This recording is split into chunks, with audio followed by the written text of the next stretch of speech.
Today we will discuss about soil erosion. Yesterday we have talked about the different types of soil, that which different types of soil are there. Apart from that, we have also discussed that their characteristics and which kind of crops we can take into that particular land. I have also given you one task, maybe you have done. I hope that एक table बनाना था, उसमें different different content को आपको लिखना था और classify करना था कि ये टाइप में ये कैरेक्टरिस्टिक्स हमें देखने को मिलती है. So this is what you are supposed to do. Today we will discuss about soil erosion. So let us discuss. Erosion means the transportation of land particles from one place to another with the help of moving air and water. तो air और water moving जो होती है उसके साथ land के particles एक जगह से दूसरी जगह पे ट्रांसफर होते हैं, या तो वो एक जगह से दूसरी जगह वो मूवमेंट करते हैं. हाँ, अभी बारिश गिरी थी कुछ दिन पहले, तो उसमें आपने देखा होगा कि आपके घर के आगे से अगर पानी जा रहा है तो उसके साथ वो कुछ पार्टिकल्स को मतलब लेके आएगा आगे से.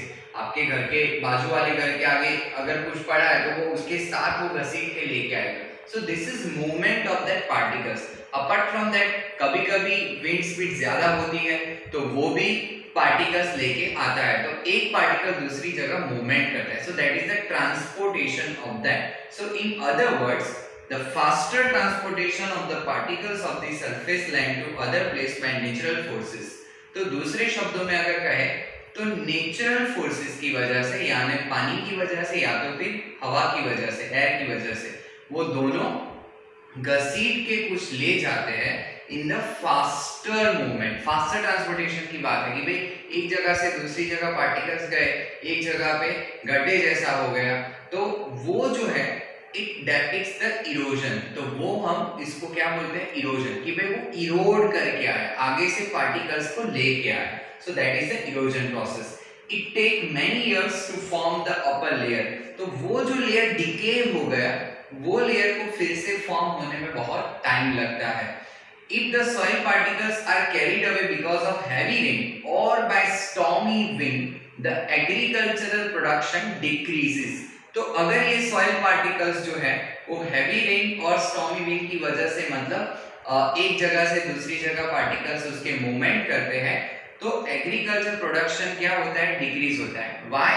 ऐसा क्यों होता है? क्योंकि मान लो कि ये फर्टाइल लैंड है, इसके बाजू में फर्टाइल लैंड कम है, बट यहाँ पे इरोजन हुआ तो ये जो फर्टाइल पार्टिकल्स जो थे, जो मिनरल्स थे यहाँ पे, वो भी वो पार्टिकल्स के साथ मूव हो जाएंगे. तो यहाँ पे वो फर्टिलिटी क्या हो जाएगी, डिक्रीज होगी. इसी वजह से एग्रीकल्चर प्रोडक्शन भी डिक्रीज होता है. It is extremely necessary to maintain this upper layer for agriculture. तो इसीलिए ये जो अपर लेयर जो है उसको मेंटेन करना बहुत जरूरी है. एक्सट्रीमली नेसेसरी लिखा है यहाँ पे.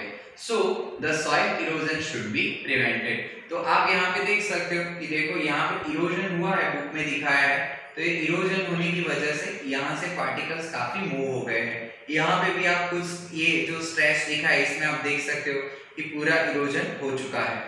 नाउ यहाँ पे हम देखते हैं measures to prevent soil erosion, कि अगर हमें सॉइल इरोजन को प्रिवेंट करना है तो हम क्या कर सकते हैं. तो first, control the grazing activity on the land. कि भाई ऐसे ही मतलब जो डोमेस्टिक एनिमल्स होते हैं, तो कुछ ऐसे डोमेस्टिक एनिमल्स होते हैं जिसका कोई ओनर नहीं है, या तो फिर वो गौचर में रहते हैं, वैसा कुछ है, तो वो एनिमल्स किसी भी जगह ग्रेजिंग के लिए जाते हैं. अब ग्रेजिंग के लिए हो गए तो वो अपर लेयर में से जो ग्रास होता है या तो फिर छोटे छोटे प्लांट्स होते हैं उसको वो खा जाएंगे, और फिर वो लेयर जो है वो बिल्कुल साफ हो जाएगा.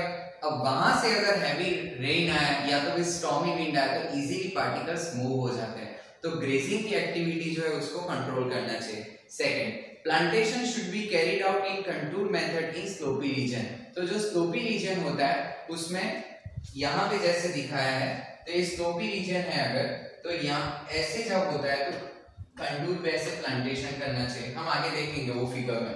फिर plant trees in fallow land, मतलब ऐसे ही जो जमीन पड़ी है, मतलब वेस्टलैंड जैसा है, वहां पे कोई किसी का फार्म नहीं है, कुछ नहीं है, तो वो जगह पे हमें ट्रीज प्लांट करने चाहिए. क्यों? क्योंकि ट्रीज प्लांट होगा तो उसके रूट्स होंगे, रूट्स जितने मतलब डीप में होंगे उतना वो होल्ड करके रखेंगे सॉइल को, तो वो इरोजन नहीं होगा. Then construct check dams where there are streams. तो जब छोटे छोटे स्ट्रीम्स होते हैं तो वे जब रेनी सीजन होती है तब आपने नजदीक में कभी कभी देखा होगा जहां पे प्लेटूज और वैसा सब होता है तो वहां से स्ट्रीम्स निकलते हैं। अब वो स्ट्रीम का फ्लो मान लो ज्यादा है और उसका जाने का जो पाथ है वो भी मतलब बिल्कुल शॉर्ट है या तो फिर नैरो है, नॉट शॉर्ट बट नैरो, तो नैरो है तो फिर वहां पे उसका फ्लो बहुत स्पीड में होगा और फ्लो स्पीड में होगा तो इट कैन क्रिएट इरोजन। तो उसके लिए चेक डैम होगा, तो चेक डैम बीच में क्या करेगा, पानी को स्टोर करके रखेगा और एक अपर लिमिट तक पानी आएगा तभी उसको वो क्रॉस करके जाएगा। So that control that. Then cultivate very deeply in the field to reduce the speed of the water। तो जब भी आप कल्टीवेट करते हो तो उसके रूट्स जो है, जो भी प्लांट है, ट्री है, उसके रूट डीप होने चाहिए। डीप हो गए तो क्या होगा उससे कि डीप हो गए तो वो होल्ड करके रखेगा, तो वो पानी की जो स्पीड है वो क्या हो जाएगी, रिड्यूस हो जाएगी। Then we have next thing is soil conservation। So soil conservation means to prevent the soil erosion and to maintain its quality। तो soil conservation का मतलब होता है soil erosion है उसको prevent करना और उसकी quality को maintain करना। Soil conservation is directly connected to retain the soil particles at their original place। तो soil conservation का मतलब ये होता है कि भाई ये लैंड पे कोई पर्टिकुलर पार्टिकल्स है तो वो यहाँ पे ही रहने चाहिए, वो यहाँ से इरोड होके दूसरी जगह पे मूवमेंट नहीं होनी चाहिए। Then different remedies are used at different places in the world according to its location and problems।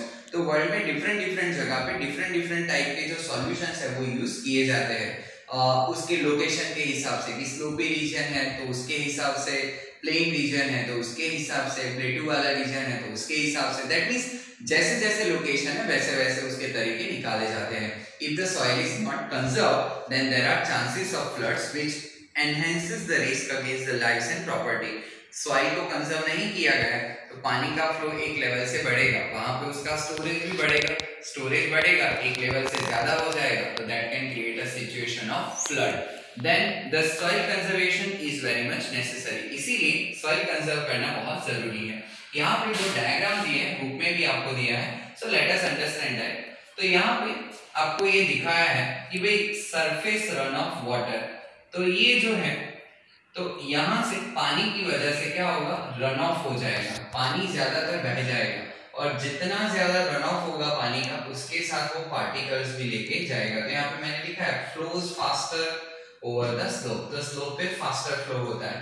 तो यहाँ पे हमने क्या किया कि water harvesting in the terrace slope most of the water is stored there. तो ये जगह पे हम प्लांटेशन करेंगे तो क्या होगा कि स्लोप पे से पानी मतलब जैसे आएगा, यहां से जैसे जैसे पानी बढ़ता जाएगा तो वो यहाँ आके पहले स्टोर होगा, फिर जो ज्यादा है वो नीचे जाएगा, फिर यहाँ पे भी हमने प्लांटेशन किया है तो फिर वो यहाँ पे स्टोर होगा, इससे भी ज्यादा नीचे जाएगा तो यहाँ पे भी हमने प्लांटेशन किया। That means your water will not be wasted and along with that वो प्लांट्स को भी पानी मिलता है and your particles will be holded at a place where they were, कि वो जहां पे थे वहां पे ही होल्ड करके रहेंगे, तो stores a big amount of water। तो ये जो स्ट्रेच है उसमें काफी वाटर जो है वो होल्ड होता है। ऐसा हमें हिमाचल प्रदेश रीजन में देखने को मिलता है। हिमाचल प्रदेश में काफी जगह पे ऐसे फार्मिंग किया जाता है क्योंकि वो स्लोपी रीजन होते हैं तो उसको टेरेस फार्मिंग जैसा भी बोला जाता है, right. So that is the वे। अब यहाँ पे दूसरी सिचुएशन है कि बिल्कुल स्लोप ज्यादा है तो water having faster flow percolates less in the soil. तो यहाँ से पानी जो बहेगा वो पार्टिकल्स को साथ लेके जाएगा और यहाँ पे जो परकोलेशन होना चाहिए मतलब इस सॉइल में जो पानी जाना चाहिए वो कम जाएगा, इतना ज्यादा यहाँ पे स्टोर नहीं होगा। इसके कंपैरिजन में यहाँ पे जब पानी मतलब जाता है तो ज्यादातर पानी ये जगह पे स्टोर हो जाएगा। यहाँ पे स्टोर होने का मतलब क्या है, वो यहाँ से अंदर जाएगा। सो कंपैरेटिवली यहाँ पे पानी ज्यादा होगा, more water. So this is what the situation is. तो कंजर्वेशन हम कैसे करें वो यहाँ पे दो डिफरेंट सिचुएशन में आपको मेंशन किया है।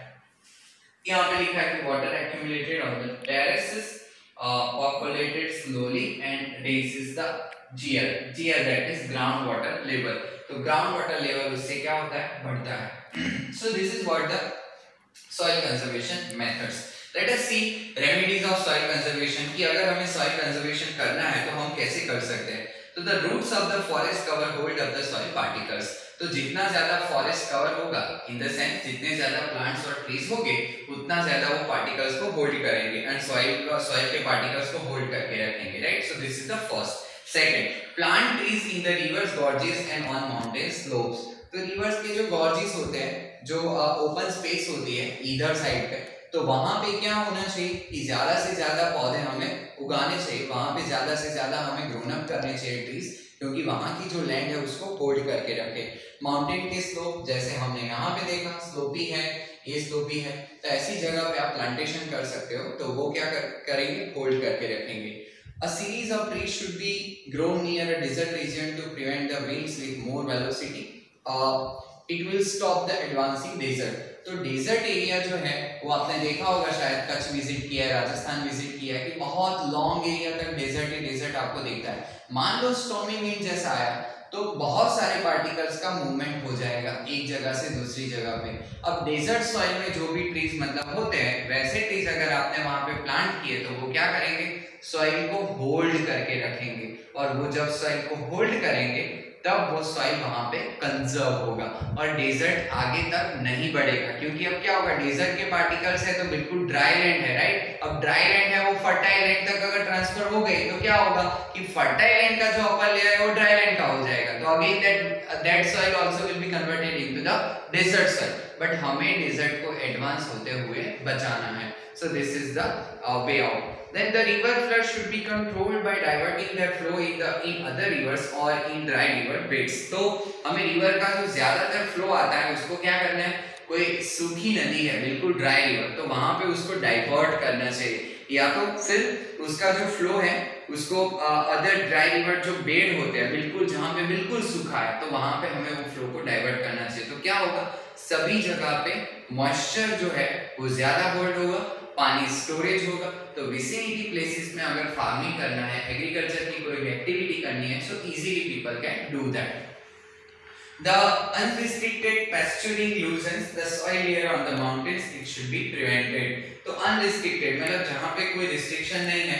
pasturing loosens जो होता है मतलब जहाँ पे ये जो डोमेस्टिक एनिमल्स है उसको ग्रेजिंग एक्टिविटी के लिए ले जाते हैं, तो वो जो है वहां पे सॉइल लेयर जो होता है उसको हमें प्रिवेंट करना चाहिए. क्योंकि वहां पे अगर पेस्चर लैंड बिल्कुल मतलब खाली हो गया तो फिर वहां पे इरोजन ज्यादा होगा, तो वो हमें स्टॉप करना चाहिए. तो यहाँ पे देखो आपको टेरेस फार्मिंग दिखाया है. ऐसा जिसने केरला विजिट किया है उसको पता होगा कि केरला में स्लोपी लैंड ज्यादा है, तो केरला में ये टाइप का जो फार्मिंग है वो देखने को मिलता है. यहाँ पे हॉरिजॉन्टल कल्टीवेशन दिखाया है कि how horizontal cultivation is done. तो यहाँ पे स्लोप है, तो ऐसा आपको हिमाचल प्रदेश में ज्यादातर देखने को मिलता है.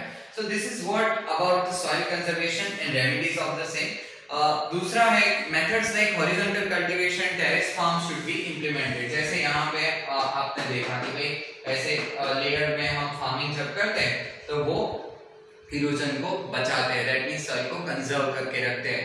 Humus content should be added to the soil which has lost its fertility. तो सॉइल को कंजर्व करने के लिए और क्या करना चाहिए कि भाई वैसी जो लैंड है, वैसी जो सॉइल है कि जहां जिसने फर्टिलिटी जो है वो लॉस्ट कर दी है, तो भाई फर्टिलिटी कम है, वो जगह पे हमें एक्सटर्नल ह्यूमस ऐड करना चाहिए. और ह्यूमस जब वहां पे ऐड होगा तो क्या होगा, ग्रेजुअली उसकी फर्टिलिटी बढ़ेगी, और फर्टिलिटी बढ़ेगी then soil will be sooner और later very fertile, so that will be used for the agriculture purpose. By implementing these remedies soil can be conserved. तो ये सारी जो रेमेडीज है, हमने जो भी अभी सॉल्यूशंस देखे, ये सब हम इंप्लीमेंट करके उस सॉइल को कंजर्व कर सकते हैं. The conservation of the soil is a strong necessary today. तो सॉइल का कंजर्वेशन करना वो आज बहुत जरूरी है, बिकॉज आपको पता है पॉपुलेशन डे बाय डे क्या हो रही है, बढ़ रही है. उसके सामने नेचुरल रिसोर्सेज क्या हो रहे हैं, डिक्रीज हो रहे हैं. तो उसको बैलेंस करने के लिए क्या करना है, एग्रीकल्चर लैंड को या जो फर्टाइल सॉइल है उसको हमें ज्यादा से ज्यादा बचा के रखना है, इरोजन नहीं होने देना है, उसका कंजर्वेशन करना है, क्योंकि कंजर्वेशन होगा तभी वहां पे फर्टिलिटी ज्यादा होगी, एग्रीकल्चर प्रोडक्शन ज्यादा होगा। एंड यू ऑल नो, जैसे हम लास्ट चैप्टर में इकोनॉमी में सीखे थे कि important part is of the raw material, जो प्राइमरी सेक्टर में से हमें मिलता है। सो रॉ मटेरियल जितना ज्यादा हमारे पास होगा उतना ही ज्यादा हम मैन्युफैक्चरिंग भी कर सकते हैं, प्रोडक्शन भी कर सकते हैं, इंडस्ट्री को डेवलप कर सकते हैं। मतलब सेकेंडरी सेक्टर को डेवलप करने के लिए हमें रॉ मटेरियल का प्रोडक्शन हमारे पास सबसे ज्यादा उस पे ही फोकस करना होगा। सो दैट इज व्हाई सॉइल का कंजर्वेशन करना बहुत जरूरी है। So government, society and the people should work together for its conservation. तो 3 स्टेक होल्डर्स हैं, उनको साथ में मिलकर काम करना है। पहला है गवर्नमेंट, फिर है सोसाइटी एंड द पीपल। मतलब तीनों लोग जब एक दूसरे के साथ मतलब मिलके काम करेंगे तभी कुछ होगा। मान लो कि गवर्नमेंट ही सिर्फ ट्री प्लांटेशन कर रही है, then it will be sufficient? No, because government have the limited extent to do something, right? They can provide us the resources, but end of the day we need to do something. जैसे हम वहां पे mixed economy में सीखे थे, socialist model में हमने देखा था, फिर कैपिटलिज्म वाली जो इकोनॉमी है वहां पे हमने देखा था। तो ये 3 मॉडल में हम सीखे थे कि गवर्नमेंट का रोल क्या होता है, प्राइवेट का रोल क्या होता है, मिक्स्ड इकोनॉमी में क्या होता है। तो मिक्स में हमने देखा था कि भाई जो एसेंशियल सर्विसेज है वो गवर्नमेंट होल्ड करती है और जो मतलब और जो सर्विसेज है वो प्राइवेट प्लेयर हैंडल करेंगे। तो यहाँ पे वही कॉन्सेप्ट है कि government alone can not do anything, government, society and the individual, मतलब हम सब उसमें आ गए। तो people should work together to prevent the soil erosion. तो ये जो है सॉइल इरोजन वाला पार्ट एंड सॉइल कंजर्वेशन का, this is all about this. तो ये डायग्राम भी आपको ध्यान में रखना है, उसको मॉकअप करने की जरूरत नहीं है, this is just for your understanding. तो जब भी क्वेश्चन पूछा जाता है तो ये डायग्राम आप ड्रॉ कर सकते हो। It depends on the marks. मान लो कि 4 मार्क्स में आपको पूछा है, then you need to draw this diagram, it will add the value to your question, वो value addition होता है। और जब 2 मार्क्स में पूछा है, only you can write the points, that will be fair enough. So on this note we are completing chapter number 8 here, और इसके साथ हमने 3 चैप्टर कंप्लीट किए हैं। फर्स्ट चैप्टर हमने देखा है कल्चरल हेरिटेज के बारे में, फर्स्ट हमने वो किया। इसके बाद हमने इकोनॉमी का चैप्टर किया, वो इकोनॉमी के बारे में था, राइट, जिसमें हमने डेवलपमेंट क्या है, ग्रोथ क्या है, डेवलपिंग इकोनॉमी क्या है, फैक्टर्स ऑफ प्रोडक्शन क्या है, distribution of factors of production क्या है, which are the different kind of economy in the world that exist. ये सारी चीजें हमने वहां पे देखी। एंड इसके बाद हमने ये चैप्टर डिस्कस किया, 8 चैप्टर, जिसमें हमने नेचर रिसोर्सेज के बारे में पढ़ा, रिसोर्सेज के डिफरेंट यूज क्या होते हैं, how we can conserve the resources. इसके बाद हमने सॉइल देखा, सॉइल का फॉर्मेशन कैसे होता है, soil different types of soil क्या होती है, डिफरेंट टाइप ऑफ सॉइल की कैरेक्टरिस्टिक्स क्या होती है। Apart from that we have seen soil erosion, how we can control the soil erosion, then we have seen soil conservation, after that we have discussed about the how we can control the soil, how we can do the soil conservation. तो ये सारी चीजें हमने discuss की है, right. तो इसके बाद हम नेक्स्ट चैप्टर को स्टार्ट करेंगे, sooner or later. Before that we will discuss something in English also, but I want to suggest you one thing only, कि हमने भी यहाँ पे 3 चैप्टर खत्म कर दिए, but along with that you need to prepare these chapters at your home. Due to this situation of COVID-19 we cannot interact live, right, but घर पे रह के बिल्कुल सेफ रह के आपको ये सारी प्रिपरेशन करनी है। As I always tell you, if you have any doubt, any query, any time you are feasible, any time you can approach me, any time you can call me, WhatsApp me, whatever feasible for you, I am there to solve your queries, right. So आपको ये chapter के questions भी मैं बहुत जल्दी आपको भेज दूंगा, तो वो क्वेश्चंस जो है वो आपको सॉल्व करने, जैसे पहले बताया था। अच्छा है कि अगर आप उसको देख के लिख दो, नो प्रॉब्लम, एंड इससे भी ज्यादा अच्छा होगा कि पहले आप क्वेश्चंस को प्रिपेयर करो, फिर अपने आप को सेल्फ इवेल्युएट करो कि मुझे कितना याद रहा है, right. Many students I am observing कि जो लेटली वीडियो देखते हैं, no problem, as per your feasibility you can watch the video, but उसको कंटिन्यूअस कंपलसरी फॉलो करना है, डे बाय डे जैसे जैसे पोस्ट होता है तुरंत आपको उसको फॉलो करना है, दैट मीन्स देखना है और इसके अकॉर्डिंग आपको प्रिपेयर करना है। So you do not remain back behind, आप पीछे ना रह जाओ, राइट। सो आपको अकॉर्डिंगली फॉलो करना है। Thank you.